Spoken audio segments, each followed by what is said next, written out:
Salut tout le monde et bienvenue à ce premier vidéo où je vais vous faire un débrief de ma participation au HarunCon deuxième édition, la journée du 29 janvier 2026. Alors, le HarunCon, qu'est-ce que c'est? Cherchez pas ça sur Internet, vous trouverez rien, là. J'ai déjà un petit deux, trois vidéos là-dessus. Là. Comme je dis, c'est la deuxième édition. Je suis allé l'an passé, en 2025. Et c'est nommé en l'honneur de son organisateur, qui est nul autre que Harun, que vous voyez à l'écran en ce moment. Là. Harun, qui est un ami, là, je pense qu'on est rendu qu'on peut dire ça. Là. Quelqu'un que j'ai rencontré, il est venu une couple de fois au Stack Academy à Montréal. Je l'ai rencontré aussi quand j'ai participé à la convention de jeu là, qui s'appelle Carnage au Vermont. Un chic type, vraiment. Game, un gentleman. Designer, super drôle, super brillant. Vraiment une personne d'agréable compagnie. Puis, une fois par année, autour de sa fête, ben là, je dis ça comme si ça faisait 30 ans, là, mais c'est la deuxième fois qu'il fait ça. Là. Il a commencé ça, je pense, pour ses 50 ans, c'est tout ça, je me rappelle pas. Je me rappelle pas si c'était une milestone, là, si son anniversaire était un milestone, s'il dit Chris, il faut vraiment que je me batte le cul et que je fasse ça. Là. Mais en tout cas, il invite quelques-uns de ses amis. Puis c'est, en tout cas, là, je veux pas recommencer à faire mon frais là-dessus, là, puis à me péter les bretelles là-dessus, là, mais c'est épouvantable, ils payent tout.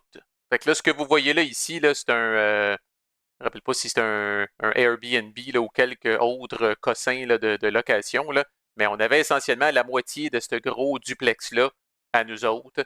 Fait que Haroun paye l'hébergement, Haroun paye un chef à domicile qui se déplace pour les repas à cet endroit-là, achète la bouffe, nous prépare hostie, des repas là, dignes d'un grand restaurant. Là. Euh, fait que bref, là, à moins d'insister là, comme avec un grand moment qui veut rien savoir, là, si Haroun n'accepte rien, nous sommes ses invités. Sa seule condition, c'est toujours très drôle, c'est qu'il choisit les jeux auxquels on va jouer. Puis pour ceux qui me connaissent, mon petit côté princesse, puis mon petit côté Chris, je joue pas n'importe quoi, là. Mais là, cette année, Haroun était encore plus ouvert d'esprit. Il envoyait la liste, nous demandait si ça faisait notre affaire. Fait que moi, Chris, il a entrouvert la porte, j'ai foncé dedans. Puis j'en ai profité pour faire beaucoup de suggestions, puis il a accepté la majorité de mes suggestions, ce qui fait que, contrairement à l'année passée, je pense que j'arrivais là avec peut-être juste un jeu que j'étais comme moins pas sûr. Ce qui est quand même pas pire. Là, parce que là, l'autre affaire aussi, c'est qu'on avait une journée de plus. On est arrivé là le jeudi soir. Fait qu'on a monté là, j'en profite pour vous présenter les protagonistes. Fait qu'évidemment, moi-même, Haroun, qui est notre hôte, mon ami Tim, dont j'ai souvent parlé sur la chaîne. Fait que d'ailleurs, je montais avec lui. Dimitri, un ancien, je pense que c'est un ancien ou un collègue de travail actuel d'Haroun, euh, originaire de Moscou, qui habite maintenant à Toronto. Fait que lui prend un train jusqu'à Montréal, puis après ça, on le lift pour l'amener au Vermont. Là. Fait que c'est lui qui fait définitivement le plus de route pour aller là. Fait que ça, c'est ce qu'on va appeler les quatre Canadiens, là, parce que c'est important pour la suite de l'histoire. Puis il y a quatre Américains aussi. Fait que là, on va essayer de ne pas nous oublier, là, mais il y a Brian, David, il y a Rodney, puis il y en a un quatrième. C'est qui donc? J'ai sa face, Kevin. OK? Fait qu'il y a quatre Canadiens puis quatre Américains. Puis pourquoi c'est important? Bon, fait que là, on arrive, on dépaque nos affaires puis toute l'équipe. Comme je dis, on sait déjà à quoi qu'on va jouer. Puis Haroun voulait faire un repeat, ceux qui encore là se rappellent de ma dernière playlist là-dessus. Là. Haroun voulait faire un repeat de Charioteer. Dans le fond, c'est pas évident, un jeu à 8 là, pour agir comme brise-glace puis toute l'équipe. Là. Fait qu'Haroun n'en connaissait pas beaucoup. Fait que là, il dit si on pourrait rejouer à Charioteer, que moi j'avais détesté. Là. J'ai fait une playlist d'ailleurs sur Charioteer. Bon, en tout cas, détesté, le mot est fort. Là. Mais bref, rejouer à ça, ça me tentait pas bien. Fait que déjà là, j'ai commencé mon chose d'influenceur. Puis, je le sais, Caron, il est très compétitif. Il adore ça. Il joue au poker, puis il adore le côté compétitif. Puis là, en tout cas, je ne sais pas comment l'idée est venue, suite à des suggestions, puis tout ça. Mais on a fini par faire une compétition canadien contre américain, comme brise-glace le premier soir. Le jeu du soir, t'arrives, style, là, il y en a qui ont fait de la route. En fait, c'était pas si pire. C'est ce que vous voyez là, c'était à Colchester, au Vermont. De chez nous, c'est même pas 1 heure et demie, Calis. Fait que c'est pas si pire, c'est pas comme ça on faisait une expédition de la mort. Bon, Dimitri, c'est une autre affaire, mais il était descendu la veille en train, puis il avait couché à Montréal, puis tout le kit, là. Fait que c'est pas comme s'il était claqué, là. Mais bref, quand même. Premier soir, on arrive, on s'installe. C'était pas tout à fait les mêmes participants que l'année passée. Fait qu'il y avait quand même une certaine utilité à jouer tout ensemble pour apprendre à se connaître avant qu'on commence à se splitter en 2 tables le reste de la fin de semaine. Fait que on décide de faire ça, une compétition canadienne contre américain. Fait que moi, Arun, Tim et Dimitri contre Brian, David, Kevin, puis Rodney. Puis on commence ça avec, puis là, ça va être, veut pas, là, des jeux quand même un petit peu légers, là, tu sais, c'est, excusez-moi à l'avance. Bon, on part ça avec Code Names. Fait que j'en parle pareil, il y en a peut-être qui connaissent pas ça encore. On a joué à l'original, il est sorti plein de crises de variantes, style Harry Potter, Walt Disney, Marvel, Pictures, puis tout le kit. Évidemment, dans ma tête, l'original est encore le meilleur, celui avec des mots, tout simplement. Fait que ceux qui n'ont jamais joué à Codenames, bon, fait que là, imaginez, à chaque fois, on est 4 contre 4. Fait que imaginez que nous autres, on est les bleus, là, les Canadiens, on est les bleus contre les méchants Américains qui sont les rouges. Fait que dans chaque équipe, il y a un joueur qui fait deviner les mots. Puis les 3 joueurs devinent. Fait qu'imaginez que moi, je suis assis ici pour représenter fièrement les Canadiens contre un Américain aléatoire qui est installé là. On pige cette carte-là. Cette carte-là est vraiment commune à nous deux et cette carte-là est secrète, évidemment, pour les 2 personnes qui font deviner les mots. Ce que cette carte-là représente, dans le fond, là, derrière le fait que ça a l'air d'être un hostie fouillis de couleurs complètement random, là, ça représente nul autre que la grille de 5 par 5 de mots que vous avez, qui sont des mots là, aléatoires. On a brassé les cartes, on a collissé ça de même. Puis là, dans le fond, les cases en bleu, c'est les mots que moi, je dois faire deviner à mon équipe. Les cases en rouge, c'est les cases que l'Américain doit faire deviner à son équipe. Les cases en beige, c'est les cases qu'aucun de nous deux ne doit faire deviner à notre équipe. Puis l'autre case qui est très importante, c'est la noire avec un X, ils appellent ça le mot assassin en français. C'est un mot où on perd la game instantanément si jamais nos coéquipiers, là, malencontreusement, finalement, là, pointent ce mot-là en pensant qu'on essaye de leur faire deviner. Fait que ça dépend des fois, là, c'est comme Saturne, là, c'est assez. C'est assez pointu comme mot, là, c'est celui-ci. Là. Mais des fois, vous allez avoir un calice de mots qui ressemble à d'autres mots. En tout cas, vous allez comprendre le principe. Là, je vous l'explique rapidement. Là.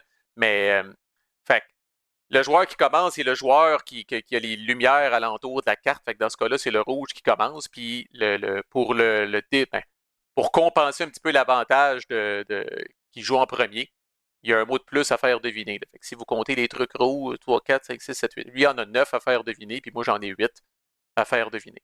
Fait que quand c'est son tour à lui, il a le droit de dire un et un seul mot, un et un seul indice, si on veut, pour aider ses coéquipiers à deviner les mots qui sont rouges là, au centre de la table.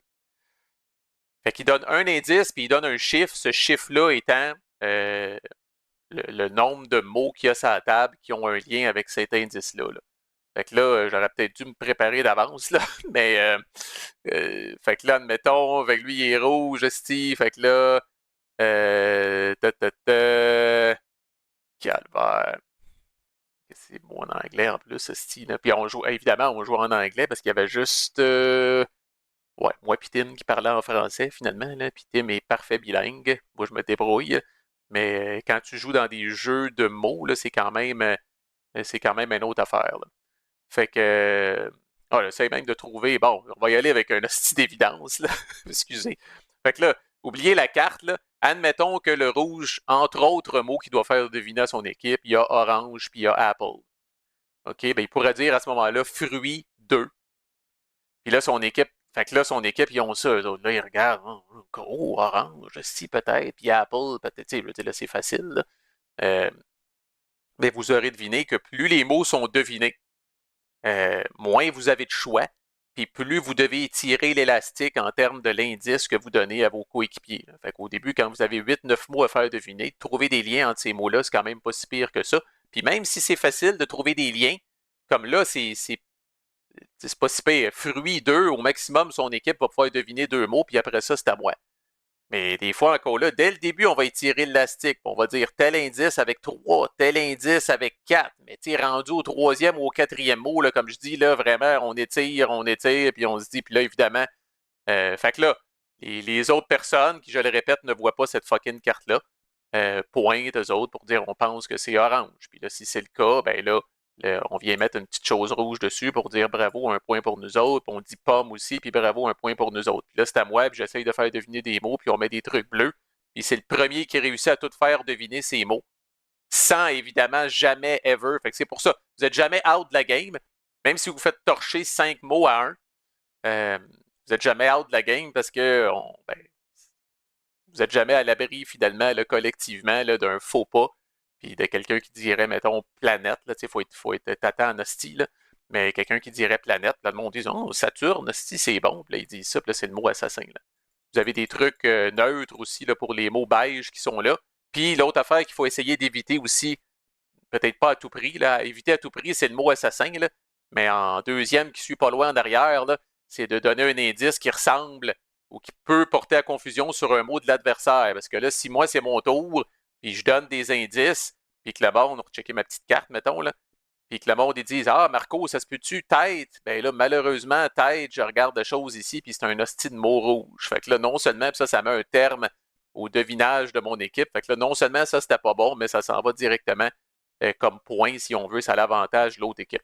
Fait que, si vous avez une grosse avance, ben c'est là que vous pouvez commencer à jouer fessier, comme on dit, puis donner des indices. Là, des fois, à la fin, quand on mène outrageusement, là, on va même donner un indice par carte. Là.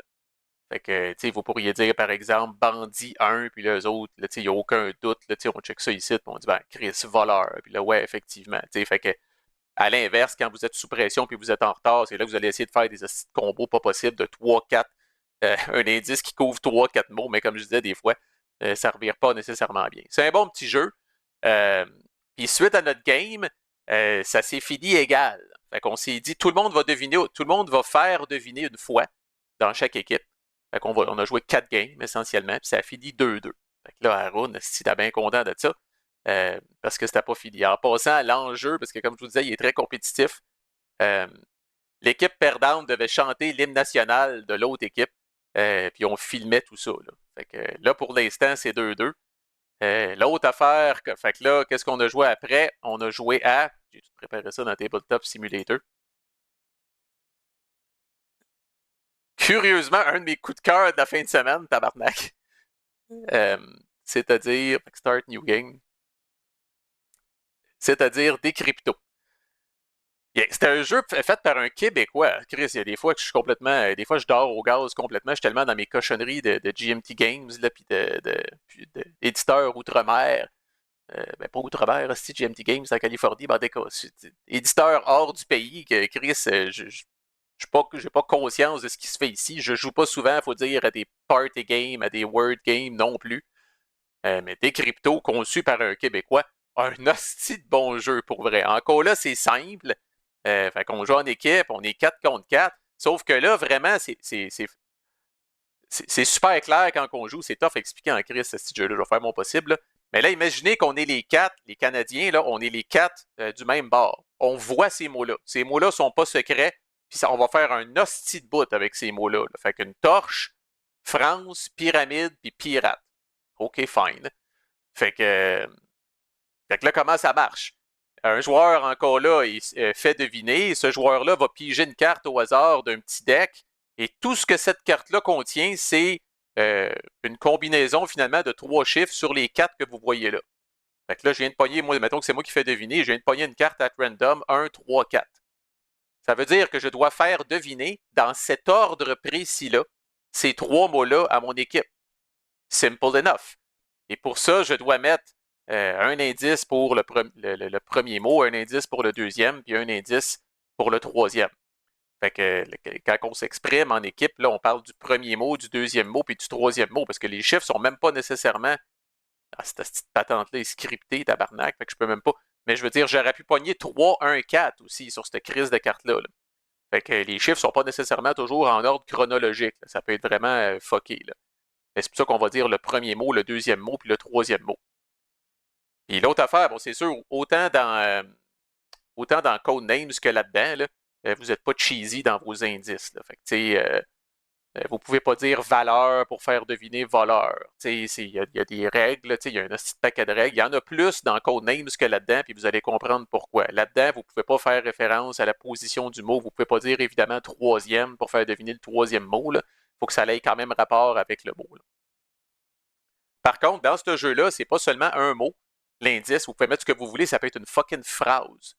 Ce que vous n'avez pas le droit de faire, par exemple, pour des raisons évidentes sur lesquelles on va revenir, c'est d'utiliser ce qu'on appelle des insides en bon québécois, c'est-à-dire que, je sais pas, moi, si moi et Tim, on est déjà allé en voyage en Égypte, on est déjà allé visiter les pyramides, là, je ne pourrais pas y dire, mettons, la date du voyage qu'on est parti, quelque chose qui est totalement ignoré par les 6 autres personnes autour de la table, là, mais que, tu sais, moi et Tim, on connecte là, ensemble. Là. Fait que ça, on n'a pas le droit de faire ça. Là. Fait que, mettons, on va y aller simple, tu sais, mais je pourrais dire, bon, ben, je vais dire feu pour torche, là, je suis cave un peu, là, mais je vais dire pharaon pour ça, puis je vais dire crochet pour pirate. OK, that's it. Fait que là, moi, je suis le seul à avoir la petite carte. Je communique ces mots-là à mon équipe quand je suis prête. Fait que quand je suis prête, je dis à mon équipe, OK, premier mot, feu. Deuxième mot, pharaon. Troisième mot, crochet. Là, eux autres, ils regardent ça, puis feu, ça doit être torche. Pharaon, ça doit être pyramide, puis crochet, ça doit être pirate. Chris, tu joues en première ronde de ce jeu-là, tu dis, Chris, c'est débile. C'est un jeu pour des enfants de 4 ans qui apprennent à lire et à compter. Puis l'autre équipe fait pareil. Puis, si, bravo, on l'a eu. C'est parfait. Mais là, en tout cas, là, je vous épargne les détails. Là, on a toute une petite feuille, ça s'appelle Décrypto. Là, fait que la thématique, c'est qu'on essaie d'intercepter les codes de l'ennemi. Fait qu'on a toute une petite feuille. Fait que là, l'équipe, l'autre bord, ils ont écrit, OK, premier mot, l'indice feu a été donné. Troisième mot, parce qu'ils ont la réponse à la fin là, pour savoir si on célèbre ou si on est triste. Fait que troisième mot, l'indice pharaon a été donné. Puis quatrième mot, l'indice crochet a été donné. Parfait. On arrive à la deuxième ronde, on change de personne. Cette personne-là, même affaire, on brasse le deck, elle repogne une petite carte, elle a encore 3 mots à faire deviner, elle donne encore 3 indices, puis on essaie de deviner les mots. Sauf que là, l'autre équipe, qui ont pris les mots en note la première fois, ont aussi une deuxième batch de mots. Fait que là, eux autres, sans voir nos mots à nous autres, parce qu'eux autres, ils ont leurs 4 propres mots, puis ils font leurs affaires, puis nous autres, on a nos 4 propres mots, puis on fait nos affaires, là, tu sais, si... là, je vois pas qu'est-ce qu'il y a, on voit pas qu'est-ce qu'il y a de l'autre bord, là, on s'assit vraiment face à face, les deux équipes. Mais là, au fur et à mesure, ça peut durer 8 rondes maximum. Au fur et à mesure qu'on poursuit, l'autre équipe, admettons qu'au fil du temps, je dis, mettons, tombeau. Fait que là, Chris, tombeau, ça va peut-être avec Pharaon. C'est peut-être un année, je dis désert. Chris, désert, ça va peut-être avec Pharaon. Puis là, au fur et à mesure que les hosties de mots s'accumulent, l'autre équipe commence à dire, Chris, à ta minute, là, ce mot-là, Fait qu'à partir de la deuxième ronde, une fois que la personne donne ses indices, son équipe fait un guess et l'autre équipe fait un guess. Elle n'a pas besoin de connaître les mots, elle a juste besoin d'essayer de guesser le code de 3 chiffres. Fait qu'elle regarde les mots qui ont été soumis, elle pense aux liens possibles qui peuvent être faits ensemble, puis elle essaye de guesser. C'est tough à la deuxième ronde, puis c'est un petit peu moins tough à la troisième ronde. Puis à la quatrième ronde, ça commence à être un petit peu plus facile. Puis à la cinquième, sixième, septième ronde, un moment donné, vous avez l'impression là, que vous êtes tout nu face à l'autre équipe, là, puis qui connaissent les mots à peu près aussi bien que vous autres. Là. Puis dans le fond, la game se termine soit quand la première équipe qui réussit à deviner 2 fois le code de l'autre équipe gagne, ou la première équipe qui foire 2 fois ses propres mots perd. Parce que là, ce qui va arriver, c'est qu'au fur et à mesure que vous allez devenir paranoïaque et que l'autre équipe va commencer à être proche en esti de deviner vos codes, bien là, vous allez être de plus en plus subtil avec vos indices. Mais maintenant, vous allez être tellement subtil avec vos indices que votre propre équipe, hostie, ne réussira pas à deviner les mots. Fait que, tu sais, c'est... Ah, d'accord. Faut le jouer pour le croyez-en mon goût en jeu de société puis toute le kit, là, puis d'ailleurs très bien raté sur Board Game Geek. Là. C'est bon en tabarnak. Là. Ça commence tranquillement. Au début, on ne comprend pas pourquoi. Qu'est-ce qu'il y a de tough là-dedans? Justement, j'essaye de faire deviner. Ces 4 mots-là ne sont pas pareils, mais pas pantoute. Fait que c'est facile de donner des indices pour ces mots-là. Mais n'oubliez pas, plus vos indices sont évidents, plus au fil du temps, l'autre équipe qui prend en note vos noms, tranquillement, pas vite, va être capable de faire les mêmes liens que vous autres. Puis à un moment donné, va être capable de deviner vos mots hostie de même. Ça s'est fini calvaire. Un autre style d'affaires pas possible. Ça, on a joué juste une game, parce que dans une game, de manière naturelle, comme je dis, il peut y avoir jusqu'à 8 rondes. Là. Fait que ça, on a joué seul. Puis de toute façon, de chaque ronde, c'est une personne différente qui fait deviner. Fait que tout le monde a eu la chance de faire deviner parce que notre game a duré plus que 4 rondes. Là. Mais ça s'est fini en même temps. Là. Je me rappelle pas, là, les deux équipes, on a réussi à craquer le code de l'autre pour une deuxième fois en même temps. Puis là, après ça, le tiebreaker qui est délicieux aussi, c'est de dire, ben, vous pensez que c'est quoi les mots de l'autre équipe? Au-delà du fait que tu es capable de connecter des affaires, des fois, tu vas dire, ouais, ça a rapport avec l'Égypte. Mais, tu sais, mais là, tu vas peut-être dire Égypte au lieu de dire pyramide. Fait que là, le tiebreaker après, c'est d'essayer de deviner les vrais mots qu'il y a l'autre bord. Ça aussi, ça a fini 1-1, tabarnak. Ça, je dois dire, j'ai une petite étoile à mon dossier. Euh, à la fin, quand ça s'est fini, bon, comme dans tous ces jeux-là, c'est ah ben tabarnak de colis. Puis là, il y a un Américain l'autre bord, David, pour pas le nommer, qui s'est ouvert la trappe. Puis là, dans tout le brouhaha, puis les ricanements, puis tout le kit, là, moi qui est quelqu'un de relativement stoïque et calme, j'écoutais puis j'observais. Puis là, j'ai entendu David dire c'est pour ça que quand fallait faire deviner abeille, puis là, l'autre a fait tch, tch, tch, tch, tch. Fait que là, j'avais un de leurs mots, moi, Chris, abeille. Puis nous autres, on pensait que c'était miel ou on pensait que c'était. En tout cas, on avait d'autres idées. C'est pas ça qu'on aurait dit. Moi, j'ai dit, hey, je les ai entendus parler, esti, c'est abeille. C'est tout legit dans les règles parce que tu peux écouter l'autre équipe parler puis les espionner. C'est un jeu de justement, simule d'espionnage puis de craquer des codes secrets puis toute l'équipe. Anyway. Euh, c'est bon, esti, puis ça finit égal. Fait que là, Chris, que faire? Ben là, troisième game de tiebreaker qu'on a fait, c'est un jeu relativement populaire là, ces derniers temps. Là. J'ai nommé Hot Streak, le jeu de course de mascotte, là, totalement loufoque, style. Fait que, oh my god, fait que comment ça marche cette petite affaire-là? Fait que vous avez, bon, c'est un jeu de course de mascotte, puis nous autres, on est des joueurs, on représente pas nécessairement de mascotte, on représente des joueurs qui vont bêter sur la course de mascotte. Euh, Fait que là, de la façon que ça marche, c'est qu'il y a un petit paquet. Il y a un certain nombre de cartes qui va être crissé dans le milieu de la table. Puis chaque joueur va se faire dealer 3 cartes. On est capable de voir avec ces cartes-là qui vont être sur la table euh, laquelle, parce que les cartes viennent d'un assez gros deck, qui est à la base symétrique et uniforme, mais vous ne savez pas, dépendamment du nombre de joueurs que vous êtes, là, des fois, il y a des cartes qui vont plus avantager le poisson ou le hot dog ou la reine. Euh, ou l'espèce de nounours qu'il y a là. Fait que vous allez avoir un certain nombre de cartes là, vous observez ça. Hey, c'est pas très scientifique, prenez pas trop de temps pour faire ça. Là. Vous allez regarder ça, vous allez dire, oh, Chris, le poisson a des bonnes chances, l'ours aussi, sa carte de 3, ça c'est le nombre de cases qui va avancer quand la carte elle va sortir. Puis vous avez aussi un certain nombre de cartes en main. Vous avez 3 cartes en main. Puis à ce tas de cartes-là, chaque joueur va prendre une carte de sa main secrètement, puis il va venir l'ajouter à cette espèce de deck-là. On va faire le deck avec toutes ces cartes-là qui sont au vu et au su de tous, plus une carte secrète de chacun. Ça va être shufflé. De ce deck-là, 3 cartes vont être brûlées à chaque course. Fait que vous ne le savez jamais, c'est peut-être la vôtre que vous avez mis, c'est peut-être des cartes très avantageuses pour la mascotte sur lesquelles vous avez bêté. Puis là, après ça, les cartes qui restent, on va s'en servir pour résoudre la course. Puis au début, avant que la course commence, on va faire ce qu'on appelle un snake draft. C'est-à-dire que le premier joueur va sélectionner quelque chose, un pari, va bêter là, sur une mascotte ou peut bêter aussi sur une carte aléatoire, comme par exemple ici, là, est-ce qu'il y a une mascotte qui va se planter dans le dernier stretch de la course, oui ou non? Est-ce que Mom va finir dans les 2 dernières positions, Mom étant la reine? Est-ce que Gobbler va finir dans les 2 dernières positions? Est-ce qu'il va y avoir au moins 2 mascottes qui vont traverser la finish line en même temps, oui ou non? Fait que ça, vous pouvez bêter oui ou non là-dessus. Vous pouvez bêter aussi sur vos mascottes. Évidemment, le premier qui pique est capable d'avoir les cartes des fois qui valent le plus cher. Puis quand vous prenez une carte, vous pouvez aussi prendre son côté safe ou son côté risqué. Côté risqué est plus payant, mais côté risqué, là, généralement, c'est comme tant mieux si la mascotte finit premier, mais à partir de deuxième ou troisième, là, ça drop en tabarnak. Tandis que le côté safe est un petit peu plus. Tant que la mascotte finit des 3 premiers, vous êtes quand même pas pire sur le payout. Fait qu'une fois que les gens ont ramassé leur bête, puis ont placé leur bête, ben c'est là qu'on shuffle le deck, on brûle les 3 premières cartes. Puis là, on révèle les cartes. Là, écoutez, là, je vous fais grâce des règles, mais les bonhommes peuvent avancer, jusqu'à la prochaine étoile, des fois, dépendamment de la carte. Les bonhommes peuvent se virer de bord, les bonhommes peuvent aller à reculons, partir dans la mauvaise direction, ils peuvent tomber, ils peuvent couper une autre mascotte en changeant de ligne. Puis là, à ce moment-là, si l'autre mascotte avance, elle se plante dessus.